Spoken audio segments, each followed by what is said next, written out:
फडणवीसांनीच पुन्हा एकदा मुख्यमंत्री व्हावं अशी इच्छा भाजपच्या राहुल ढिकले यांनी व्यक्त केली आहे। अटीतटीच्या लढतीमध्ये नाशिक पूर्वच्या राहुल ढिकलेंनी विजय मिळवला होता। त्यानंतर राहुल ढिकलेंनी मुंबईमध्ये जात देवेंद्र फडणवीसांची भेट घेतली आहे आणि पुन्हा एकदा देवेंद्र फडणवीसांनीच मुख्यमंत्री व्हावं अशी इच्छा व्यक्त केली आहे।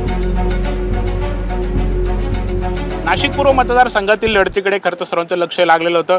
अनेक वाद, अनेक नाट्यमय घडामोडी खरं तर इथे बघायला मिळत होते आणि भाजपचे आमदार राहुल ढिकले यांनी पुन्हा एकदा बाजी मारली आहेत। भाऊ, काय विजय झालेला आहे, काय विजयामागची कारणं वाटतंय, कसं सेलिब्रेशन सुरू? आम्ही जेव्हा निवडणूक सुरू झाली तेव्हाच सांगितलं होतं की हा जो निवडणूक आहे ही धनशक्ती विरुद्ध जनशक्ती अशी आहे आणि जेव्हा धनशक्ती जेव्हा जास्त करते, अति करते, तेव्हा जनता निवडणूक हातात घेते आणि तब्बल 88,000चा लीड हा ह्या मतदारसंघातून जनतेने आम्हाला दिला आहे।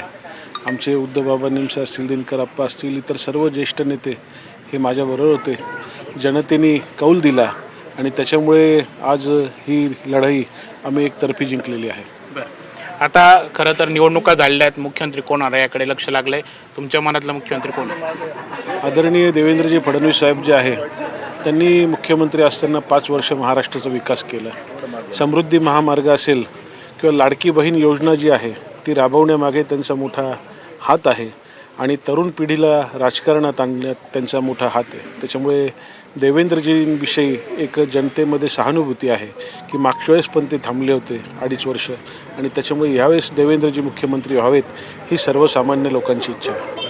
आता पुन्हा एकदा निवडून आलात, काय काय विजन आहेत, काय काय आता अजून मतदारसंघात कामं हाती घ्यायची? आमच्याकडे श्रीवस्त कुंभमेळा भरतो, त्याच्यामुळे श्रीवस्त कुंभमेळ्याचं चांगलं नियोजन, आयोजन आणि यशस्वीरित्या श्रीवस्त कुंभमेळा पार पाडून शहराचा विकास करणं, त्याचबरोबर जे प्रोजेक्ट राहिलेत ते प्रोजेक्ट पूर्ण करणं आणि लोकांची कामं करणं हे विजन नक्कीच आहे।